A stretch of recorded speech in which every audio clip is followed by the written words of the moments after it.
This is the back page. So we're asked to write parametric equations. So we start by writing the parametric equation for x, and you know that the formula for that is the initial velocity times the cosine of the launch angle times t. So you set that here. You know that the initial velocity is 57 feet per second. The cosine of the launch angle is going to be root 2 over 2. So the x parametric equation ends up being 57 root 2 over 2 times t. Then for the y, we know that the equation for that is the initial velocity times the sine of the launch angle times t minus the gravitational acceleration constant times t squared. So the gravitational acceleration constant for this is 32.17 feet per second squared because we're in feet.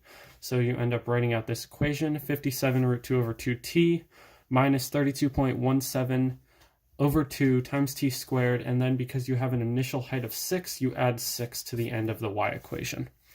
Then for part 2, you go into how long the football was in the air. So for at that point, you have to set y equal to 0, and you'll end up with two values, and it's the second value that is correct because obviously the football doesn't land at negative whatever t amount of time.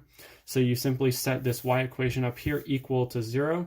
So I did that, and I plugged it in my graphing calculator, and you get t equals 2.647 seconds before it hits the ground, and that's how long it was in the air. Then for the third part, we're determining how far the football traveled. So you know that it was 2.647 seconds in the air, so you can plug that into the x equation for the t value, and you get 106.675 feet. That's how far the ball traveled. Then I plugged into my graphing calculator and I found where the football reached its maximum height. That was at 1.253 seconds.